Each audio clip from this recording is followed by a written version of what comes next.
2016년 5월 국제학술지인 영국 의학저널에 존스 홉킨스 대학 연구팀의 보고서가 하나 실린 적이 있습니다. 미국에서 일어나는 의료 사고에 대한 것인데 2013년 기준으로 미국에서 한 해 동안 의료 사고 때문에 입원한 사람이 3,541만 명인데요.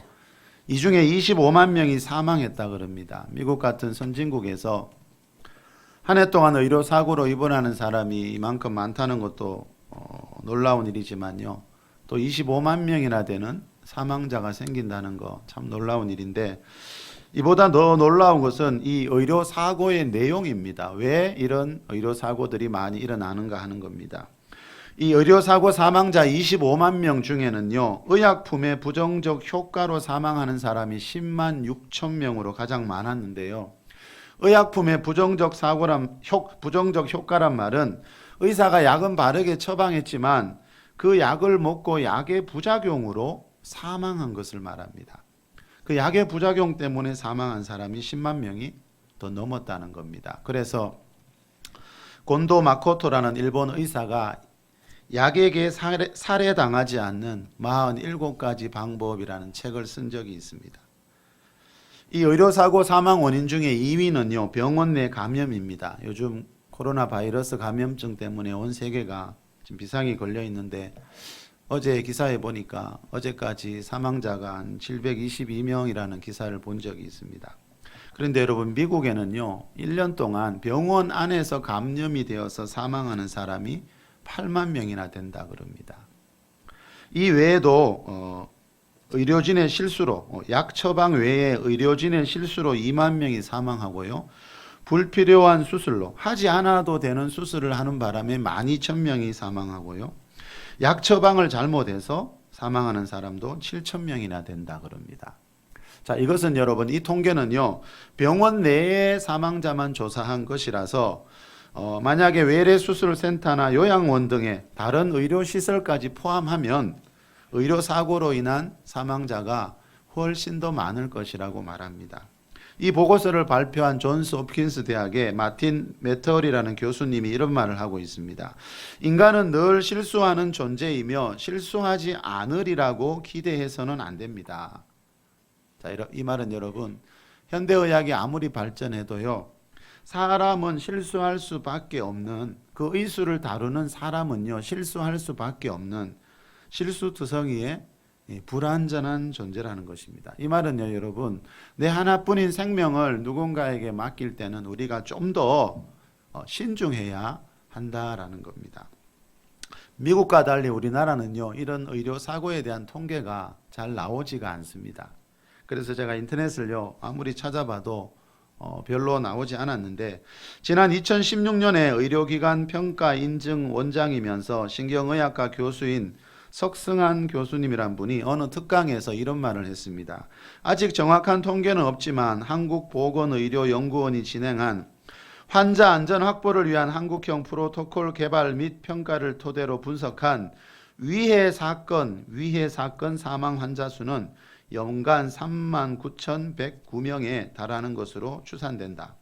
자, 2011년 기준으로요, 우리나라에서요, 위해 사건으로 사망한 환자가 39,000명이래요. 이 위해 사건이 뭔가 하면은요, 의료가 정확하게 수행되지 않거나 실수로 예기치 않은 사고가 발생해 신체적, 정신적 상해나 부작용이 생긴 것이라고 이 기사에 이렇게 설명이 되어 있더라고요. 다시 말하면, 한마디로 말하면 좀 전에 미국의 그 교수님이 말한 사람의 실수를 말합니다. 사람의 실수로 위해 사건 때문에 사망하는 사망자가 우리나라도 4만 명이고 전체 위해 사고는 52만 8,500건이나 됩니다. 자, 여러분, 미국만이 아니고요, 우리나라에도 이렇게 많은 의료 실수가 일어나고 있다라는 것이요. 자, 여러분, 이런 것을 보면은요, 여러분, 우리가 병원에 가고 약을 먹고 하는 것을 조금 더 신중히 해야 하는데, 2013년 통계에 보면요, 우리나라는 OECD 회원국 중에서요, 34개국이, 그때 당시는 34개국인데요, 그 OECD 회원국 34개국 중에서 병원에 가장 많이 다니는 나라가 우리나라라 그럽니다. 우리나라 사람들이 1년 동안 병원에 가는 횟수는요, 이 OECD 회원국 평균보다 2배 이상이나 더 많았습니다. 서울대학병원에서요, 가정의학과 주임 교수를 지낸 유태우 교수님이 쓴 고혈압 3개월의 약 없이 완치하기라는 책이 있습니다. 제가 읽어봤거든요. 고혈압 3개월에 약 없이 완치하기. 여러분 들어보셨어요? 서울대학교 여러분 서울대학병원 의사 출신이 하신 말입니다. 그리고요, 신경외과 전문의인 황성수 박사님이 쓴 고혈압 약을 버리고 밥을 바꿔라는 책이 있습니다. 고혈압 약 버리라는 겁니다. 이분 지금 대구 의료원인가 거기서 얼마 전에 보니까 근무하고 계시더라고요. 여러분, 고혈압에 걸리면 평생 약을 먹어야 한다고 하는 말 참 많이 들었거든요. 그런 분들도 많은데 이분들도 한국의 유명한 의사들인데 고혈압 약 먹지 마라. 고혈압 약 없이도 완치될 수 있다. 이렇게 말하고 있고요. 또 이 책에 보면요, 이분들을 만나서 이분들 말대로 해서 약을 버리고 고혈압에서 완치한 사람들 이야기가 많이 나옵니다. 여러분, 이 말은요, 우리가 약을 먹어야 할 때도 있겠지만요, 그 약 아닌 다른 방법이 더 효과적일 때가 있기 때문에 이런 유명한 의사분들이 이런 책을 쓰고 있겠지요. 자, 이 말은요, 약을 너무 절대시하지 말라는 겁니다. 그 약이 엄청난 부작용을 매년 매일 일으키고 있습니다, 여러분. 여러분, 나와 내 가족의 건강을 지키기 위해서는요, 우리 사람의 인체에 대한 또 치유에 대한 우리 몸이 병들거나 할 때 어떻게 해야, 어떤 방법을 사용해야 우리 몸이 부작용 없이 나을 수 있는지, 자, 이런 것들도 우리가 알고 있어야 된다는 거죠. 내 생명은 하나밖에 없잖아요, 여러분. 지난주에 하나님의 특별 은총과 일반 은총에 대해 말씀드린 적이 있습니다. 여기서 말하는 은총은 특별히 우리의 영혼과 육체를 치료하는 그 은총을 말합니다. 그죠? 성경에 보면 하나님이 자신을 소개하면서 현수막 아래에 적혀 있듯이 나는 너희를 치료하는 여호와라고 말씀하신 적이 있는데, 하나님이 우리 병을 치료하실 때 때로는 특별 은총으로, 때로는 일반 은총으로 우리를 치료하고 있어요. 특별 은총은 뭐라 그랬죠? 우리가 기도할 때 하나님이 직접 고쳐주는 것을 말하고요. 일반 은총은 하나님이 자연계해 주신, 좀 전에 이 의사분들이 말하는 고혈압 약을 버리고 밥은만 바꿔도 낫는데요. 자, 다시 말하면 우리 자연계에 있는 어떤 음식이나 식물들을 통해서 하나님이 우리 병을 고쳐주시는 것을 일반 은총이라고 그럽니다. 지난주에 어떤 시인 소개해드렸죠.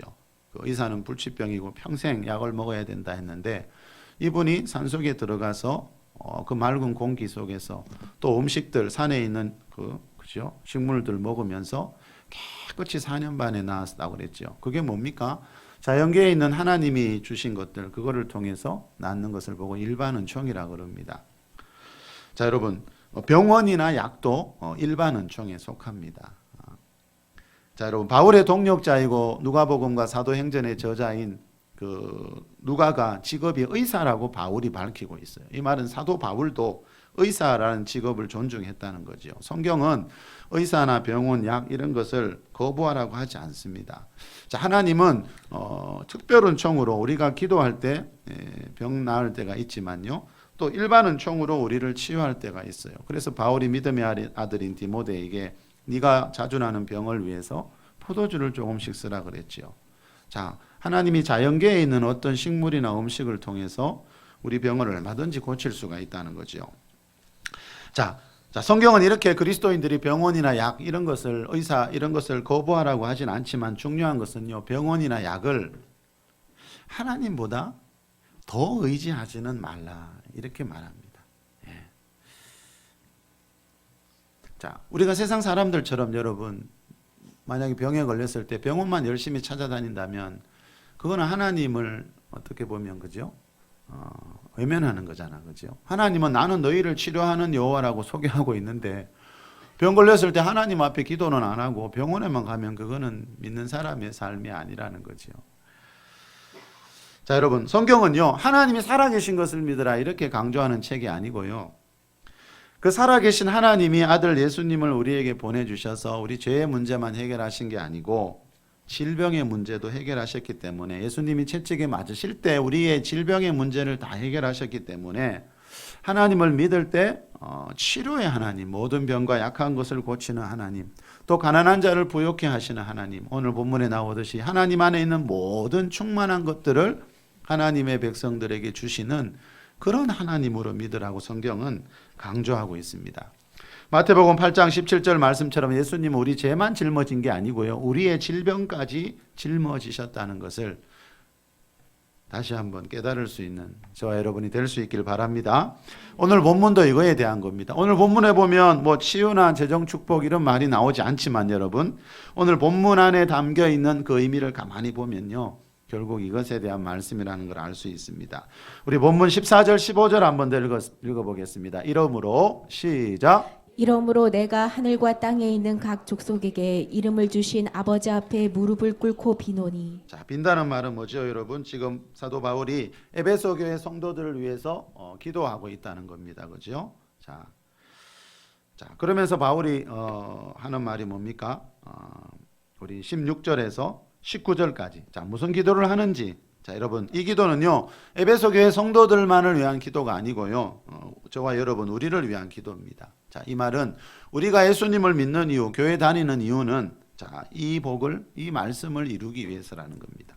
우리 16절에서 19절까지만 읽어봅시다. 시작. 그의 영광의 풍성함을 따라 그의 성령으로 말미암아 너희 속사람을 능력으로 강건하게 하시오며 믿음으로 말미암아 그리스도께서 너희 마음에 계시게 하시옵고 너희가 사랑 가운데서 뿌리가 박히고 떡가 굳어져서 능히 모든 성도와 함께 지식에 넘치는 그리스도의 사랑을 알고 그 너비와 길이와 높이와 깊이가 어떠함을 깨달아 하나님의 모든 충만하신 것으로 너희에게 충만하게 하시기를 구하노라. 자, 구한다는 말은 기도하고 있다는 겁니다. 사도 바울이요, 에베소 교회 성도들을 위해서, 이 지구상의 모든 성도들을 위해서 기도한 게 뭔가 하면요, 19절에 나오듯이 하나님의 모든 충만하신 것으로 너희의 삶에 충만하게 되기를 원하노라. 자, 사도 바울이 이렇게 기도했어요. 자, 물론 이것을 위해서 중요한 것은 여러분 16절에 나오듯이 성령으로 말미암아 우리 속사람이 능력으로 강건해지는 겁니다. 우리 영혼이 먼저 성령으로 잘 되면요, 범사가 잘 되고 강건하다 그랬지요. 자, 그 말씀의 의미가 여기에 포함되어 있습니다. 자, 여러분, 하나님의 19절에서 하나님의 모든 충만하신 것이란 말이 나옵니다. 오늘 설교 제목이 이겁니다. 그죠? 하나님의 모든 충만하신 것. 이 말이 뭐죠? 하나님이 가지고 있는 뭔가 충만한 것들이 있다는 거죠. 하나님 안에 있는 것들이 있다는 겁니다. 자, 하나님 안에 있는 것들을 하나님은 하나님 백성들에게 부어 주신다라는 거죠. 그래서 바울이 기도하고 있는 겁니다. 그죠? 자, 다시 말하면 하나님을 믿고 난 뒤에는요, 하나님 안에 있는 충만한 것들을 받아서, 하나님 안에 있는 충만한 은혜와 축복들을 받아서 그걸 누리면서 살기를 바울은 원한다는 겁니다. 자, 예수님이 요한복음 10장 10절에서는 이 말씀을 이렇게 표현했습니다. 내가 온 것은 생명을 얻게 하고 더 풍성히 얻게 하려는 것이라. 자, 예수님 믿고 교회 다니면 전에보다 삶이 더 풍성해져야 된다는 거죠. 자, 예수님은 우리를 죄에서만 구하기 위해 오신 분이 아니고요, 예수님은 우리에게 예수님 안에 있는 새 생명만 그냥 던져주기 위해서 오신 분이 아니고요, 예수님 믿고 그 새 생명을 가지게 되면 삶이 더 풍성해져야 한다. 성경은 분명히 이렇게 약속하고 있습니다. 다시 말하면 예수님 믿고 죄에서 구원받은 뒤에는요, 가난에서도 질병에서도 세상의 모든 사건 사고 재앙에서도 구원을 받는 그런 일들이 성경에 보면 많이 기록이 되어 있습니다. 여러분, 계시록 20장의 4절에 보면은요, 하나님의 나라 천국을 소개하고 있지요. 그런데 그 천국을 어떻게 소개하지요? 그 하나님이 계신 천국에는요, 사망이 없고 애통하는 것이 없고 곡하는 것이 없고 아픈 것이 없고, 천국에 없는 게 많습니다. 여러분, 천국에는요, 있는 것도 있지만요, 없는 게 많습니다. 뭐가 없다고요? 사망, 죽음이 다시는 없고요, 애통하는 거, 힘들어서 여러분 통곡하는 그런 게 없고요, 아픈 거, 질병이 없고요, 물론 가난도 없고요. 자, 이 말은 여러분, 자, 이 말씀의 의미 중에 하나는요, 자, 하나님이 계신 천국에는, 이 말은 하나님에게는요, 하나님에게 없는 것들이 있다는 거예요. 자, 하나님이 가지고 있는 모든 충만한 것도 있고요. 하나님에게 없는 게 있어요. 뭐가 없어요? 하나님은 사망, 애통, 질병 이런 게 없어요. 이 말은 뭔가 하면 하나님은 누군가에게 죽음이나 애통이나 질병이나 이런 걸 줄 수가 없다는 거예요. 왜요? 하나님이 가지고 있지 않은 걸 어떻게 줄 수 있습니까? 여러분이 가지고 있지 않은데 그걸 누군가한테 줄 수 있습니까? 하나님도 똑같습니다. 천국에 없는 것을 하나님은, 하나님의 집에 없는 것을 하나님이 줄 수가 없다는 거예요. 저희 집에 없는 것을 저는 누군가에게 줄 수가 없어요. 하나님도 마찬가지라는 겁니다. 하나님의 모든 충만하신 것들 안에는요, 이런 목록들이 들어있지 않습니다. 사망이나 애통이나 가난이나 질병이나 저주나 이런 목록들은 하나님의 모든 충만하신 것 안에는 들어있지 않습니다. 그래서 하나님은 사람들에게 이런 것을 줄 수가 없다는 거죠. 로마서 6장 23절에 보면 죄의 삭은 사망이다. 죄의 결과는 사망이래요. 여러분, 하나님이 사람을 창조하실 때요, 한 100년 살다가 죽이려고 창조하신 게 아닌 거요.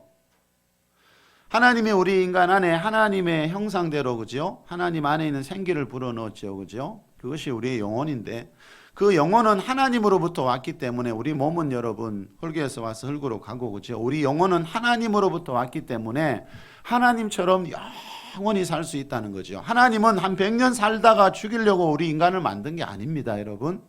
하나님이 창조한 인간이 하나님을 떠나서 죄를 짓는 바람에, 그죠? 죄의 결과로 사망, 죽음이라는 게 찾아왔어요.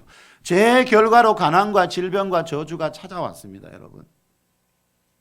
여러분, 여기 쓰레기를 버려놓으면 반드시 벌레가 생기듯이요, 죄가 있는 곳에는 반드시요, 가난과 질병과 사망이라는 벌레가 생깁니다. 자, 그래서 예수님이 이 땅에 오신 겁니다. 자, 예수님이 우리 죄를 위해서 십자가에 죽으셨는데요, 그 말씀의 의미가 뭐지요? 자, 죄의 결과 가난과 질병과 죽음이 찾아왔다니까요. 이 말은 예수님이 그 죄에서 구원받으면요, 그 죄의 결과물들인 가난과 질병과 죽음에서도 구원받는다는 뜻입니다. 우리를 애통하게 하고 곡하게 하고 병들게 하는 것은요, 하나님에게 없기 때문에 하나님은 사람에게 그런 것들을 줄 수 없어요. 그럼에도 불구하고 많은 사람들이 안타깝게도 하나님을 믿는 사람들도요, 가정에 어려운 일이 생기면요, 왜 하나님이 우리 가정에 이런 고통을 주시느냐고 그렇게 말하는 경우가 너무나 많더라고요. 그건 하나님에 대한 오해고 성경에 대한 오해지요. 하나님의 아들 예수님이 이 땅에 오셔서 십자가에서 죽으시고 부활하신 이유는요, 여러분, 하나님 안에 있는 것만을 우리에게 충만하게 주시기 위해서입니다. 질병은 천국에 없기 때문에요. 하나님에게 없기 때문에요. 하나님이 주실 수가 없습니다. 질병은 하나님으로부터 오는 게 아니기 때문에요. 예수님이 이 땅에 계실 때 성경에 보니까 백성 중에 모든 병과 모든 약한 것을 고치셨다고 나와요. 여러분 한번 생각을 해보세요. 하나님은, 아버지는 질병을 주고 사람들에게, 그 아들 예수님은 다니면서 백성 중에 모든 병과 약한 것을 고치고, 이게 앞뒤가 맞습니까? 이게 말이 되는 이야기입니까, 여러분? 근데 우리는 안타깝게도 그렇게 하나님을 믿는 경우가 참 많이 있습니다. 여러분, 하나님이 우리 신앙을 훈련시키기 위해서 때로는 질병을 주신다고 하는 말을 참 많이 들었습니다. 저도 젊을 때 아팠기 때문에 그 아픔 속, 질병 속에서 하나님 만났고 하나님의 치유를 경험했기 때문에 더 어떤 문제보다도 이 하나님의 치유에 대해서 관심이 많았습니다. 그때 그런 말 참 많이들 하시더라고요. 하나님은 하나님의 백성들 신앙을 단련시키고 그러기 위해서 때로는 질병을 주신다. 야, 참 그렇게 믿는 경우들이 참 많더라고요. 여러분, 그 말이 과연 성경에 있는 말일까요? 여러분, 신명기 28장에 보니까 여호와께서 내 몸에 연병이 들게 하고 여호와께서 폐병으로 너를 치고 여호와께서 질병을 주고, 이런 말씀이 신명기 28장에 많이 나와요. 그래서 사람들이 그 말씀을 보고, 봐라, 하나님이 우리 인간에게, 하나님 믿는 그 광야의 성도들 아닙니까? 신명기는 모세와 함께, 그죠? 그 출애굽한 이스라엘 백성들, 사도행전 7장 38절에서 광야교회 성도들이라고 그랬거든요. 봐라, 하나님이 모세와 같은 그런 교회 성도들에게도 질병을 주시잖아. 많은 분들이 이렇게 말하더라고요. 근데 성경은 여러분 해석의 원리가 있다 그랬죠. 자, 그것은 그 하나님이 질병을 주신다는 것은요, 이 성경 해석의 원리를 모르기 때문에 그렇다 그랬죠. 제가 그래서 제자 훈련할 때 첫 시간에 항상 성경 해석의 원리에 대해서 이야기합니다. 성경을 어떤 관점으로 봐야 하는가. 여러분, 이 성경 해석이 다 다르기 때문에 그렇죠? 교파가 나뉘어졌고 이단까지 생겼잖아요. 케네스 해긴 목사님이 내 입에 건강이 있다라는 책에서 이런 말을 합니다. 신명기 28장 22절은 좀 전에 말씀드린 신명기 28장에 보면요, 이런 말씀이 나오거든요. 여호와께서 너를 치시리라고 말합니다. 하나님이 질병으로 치신다는 말씀이 나와요. 하지만 성경의 표면을 대충 훑어서 그것이 무슨 말인지 알려고 하면 안 됩니다. 로버트 영 박사의 책 성경 해석의 힌트에 보면 저자는 구약이 히브리어로 기록되었다고 합니다. 히브리어 원문에서 동사는 사역적 의미라기보다는 허용적 의미가 있습니다. 실제로 그 구절은 다음과 같이 번역되어야 맞습니다. 여호와께서 너가 강타당하도록 허용하시리라. 여호와께서 이 재앙들이, 이 질병들이 너에게 미치도록 허용하시리라. 자, 여러분, 하나님이 직접 행하시는 일하고요, 하나님이 허용, 마지못해 허용하는 것은요, 많은 차이가 있습니다. 하나님이 우리에게 질병을 주시는 게 아니고요, 하나님이 우리에게 질병이 올 때 마지못해 허용하실 수가 있어요. 하나님을 믿지만 하나님의 백성들이 하나님의 법대로 살지 않으면요, 반드시 질병이 찾아옵니다. 하나님은, 성경에서 말하는 하나님은 언약의 하나님이기 때문에요, 우리는 하나님 말씀대로 살기로 언약을 맺은 게 하나님 믿는 겁니다. 여러분, 이 신명기 28장 말씀을 볼 때마다 저는 여러분에게 전에도 말씀드린 적이 있는데, 이 말씀 볼 때마다 어느 여자 목사님에게 들었던 이야기가 생각이 나요. 그 여자 목사님이 자녀들이 어렸을 때 옷을 다닐 때마다 아이들이 다리미를 만져보고 싶다고 떼를 쓰길래 어느 날 한 번은 허락했다 그랬죠. 어떻게 되었을까요? 그 어린아이들이 그 뜨거운 다리미를 손에 한 번 댄 뒤부터 다시는 다리미 가까이 오지 않았다 그래요. 여러분, 그 목사님이 강압적으로 그 아이들의 손을 다리미에 갖다 댄 게 아니고요, 그 아이들이 하도 하고 싶다고 떼를 쓰길래 마지못해 허용해 줬어요. 여러분, 하나님이 직접 행하시는 일하고 하나님이 마지못해서 허용하시는 일은 이렇게 차이가 있다니까요. 시편 89편 3절에 보면요, 나는 내가 택한 자와 언약을 맺으며 라는 말씀이 나와요. 이 한국교회는 특히 이 택함에 대한 오해가 아주 많습니다. 여러분, 세상에서 한번 택함 받아서 예수 믿고 교회에 다니게 되면 무슨 죄를 지으면서 살든지 간에 다 천국에 간다고 말하는 사람들도 있지만요, 성경에서 말하는 택함이라는 말 안에는 그런 의미는 전혀 들어있지 않습니다. 자, 하나님께 택함 받았다는 말은요, 방금 이 시편 말씀대로 나는 내가 택한 자와 언약을 맺으며, 자, 하나님께 택함 받았다는 말은 하나님하고 언약을 맺었다는 거예요. 말씀으로. 신명기 28장에 나오지요. 우리가 말씀대로 살면 들어와도 복받고 나가도 복받고, 그러나 이 말씀에 불순종하면 나가도 저주받고 들어와도 저주받고. 자, 이게 하나님과 하나님을 믿는 백성들 사이에 언약이라는 거죠. 그래서 하나님 믿는다고 해서, 교회 다닌다고 해서 세상에 나가서 오만죄 다 짓는데도 복받고 천국 가고, 그런 약속은 하나님이 성경 어디에도 해준 적이 없다라는 거죠. 여러분, 하나님은 하나님을 살아계신 것을 믿지 않는 사람들과는 언약을 맺지 않습니다. 하나님은 하나님의 아들 예수님을 믿는 사람들과도 지금 언약을 맺어요. 그래서 신명기에 보면 이 언약은 모세가 그랬죠. 우리 교회와만 맺는 게 아니고 우리 교회 이외에 앞으로 하나님을, 예수님을 믿을 사람들과도 언약을 맺는다라는 말씀이 신명기에 나오는 겁니다. 자, 여러분, 그래서 히브리서 8장 9절에 보면 이런 말씀이 나와요. 그들은 내 언약 안에 머물러 있지 아니하므로 내가 그들을 돌보지 아니하니. 여기서 말하는 그들이 좀 전에 말하는 광야교회 성도들입니다. 여러분, 모세 같은 그 위대한 선지자가 있는 광야교회를 다녔는데요, 그들이 하나님의 언약 안에 머물러 있지 않으니까 하나님이 그들을 돌볼 수가 없대요. 왜? 시내산에서 그렇게 언약을 맺었거든요.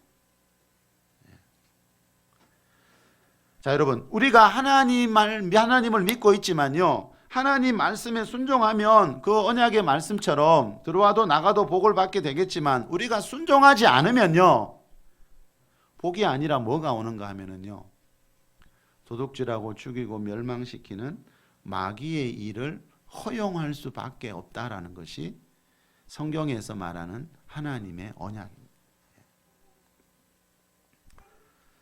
자, 여러분, 모세와 같이 여러분 그죠?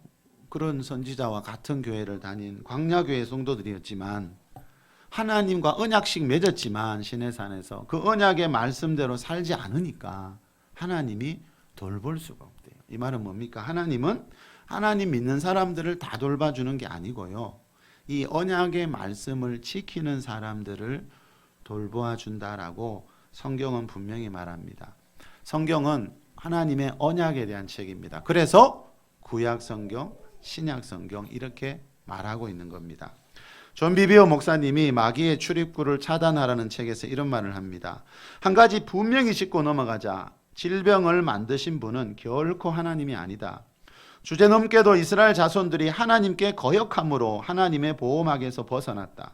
결국 문이 열렸고 원수 마귀는 저주를 가지고 그 문을 통해 들어왔다. 다시 한번 강조한다. 거역을 통해 하나님 말씀에 대한 거역을 통해 사탄은 합법적으로 들어와서 우리를 지배한다. 자, 이게 여러분 영계의 법칙입니다. 우리 자연계의 법칙이 있지요. 이 영계의 법칙이 있습니다, 여러분. 하나님 언약의 말씀을 지키는 사람은 하나님이 어떤 환경에서도 끝까지 보호하지만요. 우리가 언약의 말씀 안에 머물러 있지 않으면요. 그들이 광야교의 성도들일지라도 하나님은 보호해 줄 수 없어요.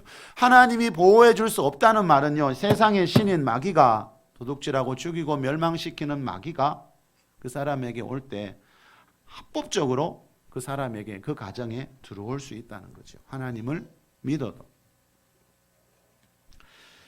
누가복음 14장에 보면요. 회당 예배에 참석한 한 여자를 보고 예수님이 이런 말씀을 했어요. 18해 동안이나 귀신 들려 앓으며 이 여인이요 18해 동안이나 등이 꼬부라져 조금도 펴지 못한 이유는요. 하나님이 그 여자에게 회당 예배에 매주 참석하는 그 여자에게 질병을 줘서 훈련시키기 위해서가 아니고요.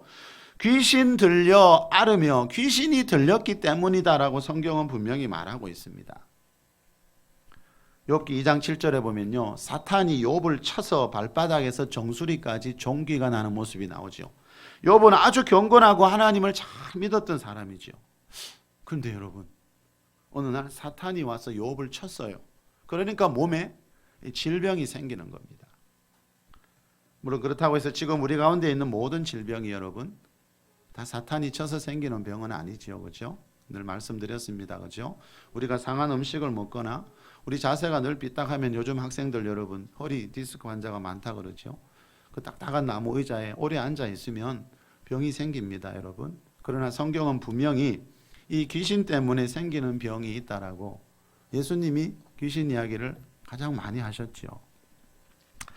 자, 여러분, 사탄이 욥을 쳤어요. 하나님이 욥을 쳐서 그 종기를 나게 한 게 아니고요. 사탄이 욥의 몸을 치니까 병이 생기고 가정 안에 우환이 생기더라는 겁니다. 자, 여러분 다시 말하면 하나님을 믿은 뒤에는요. 하나님이 하시는 일과 사단이 마귀가 하는 일을 분별할 수 있어야 된다는 거죠. 요한일서 3장 8절에 보면 예수님이 이 땅에 오신 이유 중에 하나가 뭐라 그랬지요? 마귀의 일을 멸하기 위해서다. 마귀가 또 여러분 한 주 동안 열심히 일하셨듯이 마귀도 날마다 열심히 일하고 있다는 거예요. 그런데 예수님은 그 마귀의 일을 멸하러 오셨어요. 왜? 마귀가 하는 일이 뭐라고요? 도둑질하고 죽이고 멸망시키는 일이거든요. 사람의 재정을 도둑질해가고 질병을 줘서 사고를 통해 우리 육체에 죽이고 우리 영혼을 지옥으로 보내고 멸망시키기 때문에 그 일을 하지 못하게 하기 위해서 예수님이 성탄절에 이 세상에 오셨다는 겁니다. 하나님의 아들이 나타나신 것은 마귀의 일을 멸하기 위해서다. 이 말은 마귀가 하는 일이 있고 하나님이 하는 일이 있다는 거죠. 마귀의 일이란 결국 우리의 영혼육을 파괴하고 그죠? 우리 가정을 불행하게 만드는 그런 일입니다. 하나님의 일은 뭐지요? 예수 그리스도를 통한 하나님의 일은 하나님 안에 있는 모든 충만하신 것, 오늘 본문에서 말하는 하나님이 가지고 계신 어떤 충만하게 가지고 계신 것들이 있는데 하나님은 그것을 예수님을 통해서 예수님 믿는 사람들에게 나누어 주는 게 하나님 일이라는 거죠. 그래서 여러분 이 세상에 우리 육신의 눈에는 보이지 않지만 얼마든지 그걸 분별할 수가 있어요. 지난주에 어떤 분이 그러대요. 전에는 시험이 와도 이게 마귀가 주는 시험인지 모르겠는데 이제는 좀 알겠다라고. 좀 아는 게 아니라 많이 알 수 있고요. 성경은 다 가르쳐 주거든요. 뭐가 하나님 일이고 뭐가 마귀의 일인지 성경은 답을 다 가르쳐 줍니다. 여러분 가정에서 마귀의 일을 몰아내고 하나님의 이름을 경험하시기를 축복합니다. 마귀의 일 때문에 애통하고 곡하고 아프고 그렇게 되고요. 하나님의 일이 나와 내 가정의 영역에 많이 일어나면요, 내 영혼이 평안하고 기쁘고 즐겁고, 사람의 삶은 결국 그겁니다. 여러분, 하나님의 일을 경험하는가 마귀의 일을 경험하는가, 그거에 따라서 가정이 달라지는 겁니다. 하나님을 믿은 뒤에는 여러분 이 언약의 말씀, 이 성경 말씀대로 반드시 살아야 합니다. 그렇지 않으면 합법적으로 마귀가 그 가정에 들어와서 가난과 질병과 재앙을 주게 된다. 그게 성경에서 말하는 영계의 법칙이고 그게 하나님의 언약입니다. 우리 지난 주일에 우리 오전 본문이었죠. 우리 야고보서 5장 말씀 아주 중요한 말씀이라서 한 번 더 보겠습니다. 너희 중에 시작. 너희 중에 병든 자가 있느냐 그는 교회의 장로들을 청할 것이요 그들은 주의 이름으로 기름을 바르며 그를 위하여 기도할지니라. 믿음의 기도는 병든 자를 구원하리니 주께서 그를 일으키시리라. 혹시 죄를 범하였을지라도 사하심을 받으리라. 그러므로 너희 죄를 서로 고백하며 병 낫기를 위하여 서로 기도하라. 의인의 기도는 용서하는 힘이 큼이니라. 너희 죄를 서로 고백하고 병 낫기를 위해서 서로 기도하라라는 말은요, 여러분, 우리가 기도 받아야 될 때도 있지만죠, 그렇죠? 누군가를 위해서, 이 병 낫기를 위해서 그리스도인들은 기도해 줄 줄도 알아야 된다는 겁니다. 그래서 여러분, 우리 교회에서 전인 치유반을 하고 있습니다. 그 전인 치유반에서 병자들을 기도할 때 어떻게 기도해야 되는가, 그런 것도 가르치고 있고 훈련하고 있고요. 여러분, 하나님은 우리와 이렇게 언약을 맺었어요. 이것도 언약의 말씀 중에 하나지요. 무슨 언약요? 너희가 만약 죄를 고백하고 병 낫기를 위해 기도하면은 하나님이 그 병을 고쳐주시겠다는 말이지요. 왜 병자를 위해서 기도해라요? 하나님이 특별한 청으로 병자를 고쳐주시기 때문에 그렇게 기도하라는 거지요. 그죠? 14절에 보니까 야고보 사도가 너희 중에 병든 자가 있느냐, 이 교회를 향해 하시는 말씀이거든요. 교회 안에 병든 자가 있느냐 이 말씀입니다. 이 말의 의미는 뭐라 그랬죠? 예수님을 믿는 성도들도 병들 수가 있다는 거죠. 근데 그게 전부가 아니죠. 그죠? 이 말씀 뒤에 뭐라 그럽니까? 그는 그랬죠. 병든 만약에 성도는 교회의 장로들을, 이 장로는 목회자들이라 그랬죠. 목회자들을 청할 것이요. 목회자들은 주의 이름으로 기름을 바르며 병든 성도를 위해 기도할지니라 그랬죠. 여러분, 그리스도인들도 병들 수 있고 병원 가도 되고 약 먹어도 된다 그랬죠. 그렇지만 중요한 것은 여러분, 성도분들이 병들었을 때 어떻게 하라고요? 반드시 교회 목회자를 청해서 기도를 받으라고 말씀하고 있고요. 목회자들은 그런 성도들의 요청이 오면 언제든지 기도할 준비를 하고 있으라는 뜻이지요. 그래야 우리가 믿는 하나님이 치료하시는 하나님이라는 것을 경험할 수 있기 때문입니다. 성경은 이론이 아니고 여러분, 하나님 말씀은 어떤 이론이 아닙니다. 하나님 말씀은 내 영혼과 육체 가운데 이루어지는 실제적인 말씀입니다. 이 말씀을 꼭 경험하는 여러분 되시기를 축복합니다. 프랜시스 맥너트 목사님이 쓴 거의 완벽한 범죄라는 책이 있습니다. 거의 완벽한 범죄. 이 목사님이 교회 안에서 일어나고 있는 어떤 일에 대해 말하면서 그거는 거의 완벽한 범죄다 이런 말을 해요. 무엇을 보고 말하는지 여러분, 이 목사님 이 책에 나오는 말을 좀 읽어 드릴 테니까 한번 답을 맞춰 보세요. 세기를 거듭할수록 치유사역의 생명은 점점 약화되었다. 그래서 1900년쯤에는 교회 치유사역의 극히 일부분만이 살아서 움직이고 있었다. 곰곰이 생각해보면 하나님의 치유가 이렇게 거의 말살될 지경에 이른 것은 엄청난 불가사이다. 왜냐하면 쌍둥이 형제인 악한 영의 축출과 기적적인 치유는 예수 그리스도의 사명 중에 가장 중요한 핵심이기 때문이다. 이 말은 뭡니까 여러분? 사복음서를 보면 예수님이 하신 가장 중요한 일이 귀신을 쫓고 병든 자를 고치는 치유인데 교회가 2000년 흘러오면서 이 사역이 거의 다 사라져 버렸대요. 이게 너무 신기하다는 거예요. 예수님을 믿으면서 왜 예수님이 가장 중요하게 여겼던 일을 안 하고 있느냐 이거예요. 안 신기하세요, 여러분? 더 들어보실래요? 이 목사님이 이래 말합니다.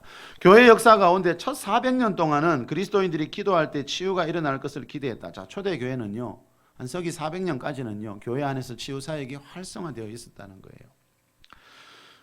그런데 복음의 그토록 핵심적인 것이 어떻게 지금은 거의 소멸될 위기에 처하게 되었단 말인가? 대부분의 기성교회 안에서 치유는 잃어버린 은사가 되었다. 단순히 잃어버린 은사에 그친 것이 아니라 조롱받는 은사로까지 전락하고 말았다. 결과적으로 고통받는 수백만 명의 그리스도인들이 치유받을 수 있음에도 불구하고 병든 상태를 벗어나지 못했고 그들 중 많은 사람들은 때가 이르기 전에 죽고 말았다. 때가 이르기 전에 죽었다는 말은 여러분, 그때 죽지 않아도 되는데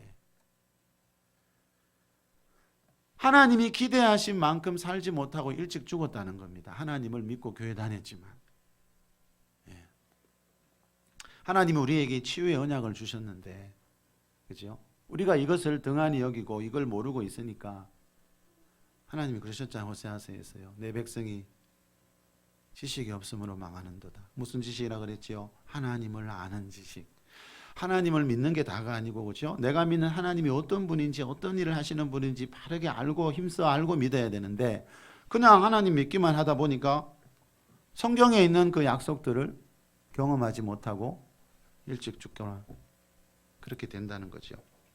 자, 거의 완벽한 범죄가 뭔지 여러분 답을 찾으셨나요? 이 목사님 말하는 거의 완벽한 범죄가 뭐지요? 예수님이 가장 중요하게 여기셨던 그 핵심 사역이 치유 사역인데 누군가에 의해서 교회 안에서 거기에 거의 지금 사라져 버렸다는 거죠. 자, 하나님은 나를 치료하는 여호와라고 말씀하셨는데요. 참 안타깝게도 그 하나님 앞에 나와서 하나님 내 병을 고쳐주세요. 그렇게 기도하는 분들이 많지 않아요. 병원에는 열심히 다니는데 약은 꼬박꼬박 먹는데 지난주 아사왕 이야기 해드렸죠, 여러분. 아사왕이 여호와께 구하지 않고 의원들만 찾다가 그 중병에 걸려 2년 동안 고통당하다가 사망했다라고 성경이 기록하고 있습니다. 자, 아사왕이 하나님을 믿었지만요, 하나님을 치료하시는 하나님으로는 믿지 않았다 이 말입니다. 서울 여의도 순복음교회 원로 목사님이 조영기 목사님이 우리의 치료자 예수님이라는 책에서 이런 말을 합니다. 성경에 기록된 예수님의 지상 사역을 보면 복음 전파와 병 고침 사역은 불가분의 관계에 있었음을 발견하게 됩니다. 예수님은 지상 사역의 3분의 1을 병 고치는 일에 할애할 만큼 치유 사역을 중요하게 여겼습니다. 예수님은 가시는 곳마다 병을 고쳐주시고 천국 복음의 기초가 치료에 있다는 것을 가르치셨고 마지막에는 채찍에 맞음으로 우리의 모든 질병을 대신 짊어지시고 십자가에 달리셨습니다. 이처럼 병 고치는 사역은 너무나 중요한 것이기 때문에 예수님은 승천하시기 전에 제자들을 통해 이 사역이 계속하도록 간곡하게 명령했습니다. 예수님 요한복음 14장 12절에 보면요, 잡혀가시기 몇 시간 전에 나를 믿는 자는 내가 하는 일을 그도 할 것이요 라고 말씀했죠. 승천하시기 직전에는 제자들에게 병든 자에게 손을 얹으라 그랬죠. 자, 예수님은 여러분 승천하시면서 이 신약시대 교회들이, 그죠? 모든 교회들이 병든 자에게 손을 얹고 예수님이 하셨던 일을, 나를 믿는 자는 내가 하는 일을 성도들도 교회도 그대로 하기를 원하셨다는 거죠. 자, 예수님이 이 조영기 목사님 말로는요, 공생의 기간 중에 3분의 2는요, 그 3년 정도의 공생의 기간 중에 3분의 2는 치유 사역을 하는데 온 힘을 바쳤대요. 이 말은 지금도 교회가 그래야 한다는 거죠. 마지막으로 순복음 가족신문에 실린 백인덕 권사님의 간증을 소개하고 마무리하겠습니다. 이 권사님이 간증문에서 이런 말을 합니다. 두 번째 체험은 남편을 통해 일어났다. 남편도 교회 가는 것을 무척 싫어해서 내가 교회 가는 날에는 성경책을 집어던지며 나를 괴롭혔다. 그런 남편이 180도로 변화되는 놀라운 사건이 있었다. 건설업체 사장으로 있던 남편이 공사 현장에서 사고를 당하면서 뇌출혈로 쓰러졌다. 병원에서 6개월 동안 치료받았지만 중풍이 생겨서 말도 어눌해지고 거동도 불편한 상태로 퇴원했다. 더 이상 병원 치료는 쓸 수 없는 상태라는 것이다. 나는 위기는 기회라고 생각하고 남편과 함께 40일 작정 예배를 드렸다. 성경 말씀을 봉독하고 늘 입으로 찬송을 불렀다. 매일같이 속죄 찬송을 부르며 기도하자 거짓말처럼 어눌했던 말투까지 정상으로 돌아왔다. 이럴 땐 아멘 해도 됩니다, 여러분. 그 후로 남편은 하나님을 열심히 믿는 신실한 성도가 됐고 환갑잔치를 침례로 드릴 만큼 뜨거운 믿음을 갖게 됐다. 또 한 번의 큰 체험은 내가 이웃에게 살아계신 하나님을 증거할 수밖에 없는 사건이 됐다. 평소에 허리가 아팠지만 나이가 들면 아플 수도 있다고 생각해 크게 신경 쓰지 않았다. 하지만 5년 전에 옷을 갈아입으려는데 갑자기 다리에 힘이 풀려 그 자리에서 쓰러졌다. 너무 놀라 병원에 가봤더니 허리 디스크로 인해 다리 신경까지 이상이 생긴 것이라며 수술을 받지 않으면 회복될 수 없다는 결과를 들었다. 일주일간 입원하며 더 자세한 검사를 받아봤지만 허리 협착증까지 있어서 2번의 수술을 해야 한다고 했다. 허리와 다리가 심하게 아파 몸을 움직일 수가 없었다. 어쩔 수 없이 수술 날짜를 잡았지만 조영기 목사님께서 늘 강조하시던 할 수 없거든이 무슨 말이냐, 믿는 자에게는 능히 하지 못할 일이 없느니라는 마가복음 9장 23절 말씀이 마음속에 강하게 임했다. 온전히 하나님만 의지하기 위해 수술을 미루고 40일 작정 예배를 또 드렸다.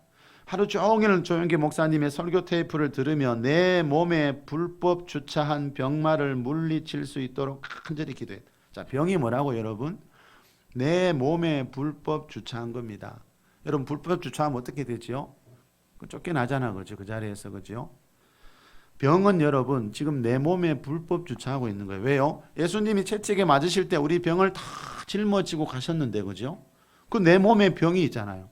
그건 불법이에요. 그거는 하나님의 법하고 맞지 않는 거예요. 그러니까 어떻게 돼요? 그걸 쫓아내야 되거든요.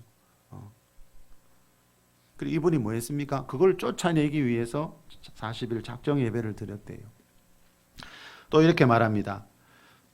또 보혈 찬송을 틀어놓고 나을 것을, 치료될 것을 입으로 시인하며 늘 긍정적인 생각을 가졌다. 죽으면 죽으리라는 마음으로 간구한 지 40일이 지나자 거짓말처럼 다리에 힘이 들어가기 시작하더니 허리가 개운해졌다. 거짓말처럼 남편이 낫고요. 거짓말처럼 자기 몸이 낫고요. 자, 여러분, 이 원사님은 남편의 그 어눌했던 말투가 병원에서도 6개월 입원해서 치료했지만 더 이상 어떻게 할 수 없다고, 여러분 생각해 보세요. 병원에서 어지간하면 퇴원하라 하겠습니까? 죽을 병도 아닌데 어쨌든 더 입원해 있어야 치료도 하고, 그죠? 그래야 병원에 도움이 될 텐데 6개월 치료해서 여러분 더 이상 가망이 없으니까 퇴원하라 그랬대요, 의사분이요. 그런데 40일 예배 드리면서 그 어눌했던 말투가 기적적으로 돌아왔고요.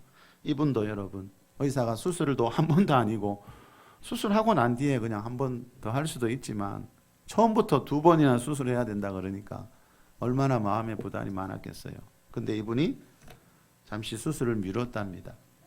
40일 작정 예배 드리면서 하나님께 자신의 몸을 맡겼습니다. 그랬더니 또 한 번 거짓말처럼 다리에 힘이 들어가고 허리가 개운해져서 지금까지 건강하게 살고 있다고 이 간증을 올렸습니다, 여러분. 자, 여러분, 지금도 어딘가에서는요, 오늘도 그죠, 누군가는요 치료하시는 하나님을 만나고 있습니다. 또 누군가는 가난한 자를 부욕해 하시는 하나님을 만나고 있고요.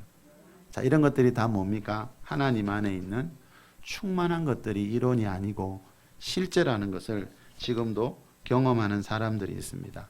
예수 그리스도 안에 있는 풍성한 삶은 이론이 아니고 여러분, 우리 영혼과 육체를 통해서 경험하고 볼 수 있는 것이라고 지금도 수많은 사람들이 간증하고 있습니다. 저와 여러분도요, 하나님의 살아계심을 믿는 믿음에서 더 나아가서요, 하나님 말씀에 순종하는 믿음 가지고 하나님 안에 있는 이러한 모든 충만한 것들을 경험하는 삶이 될 수 있기를 예수 그리스도의 이름으로 축복합니다.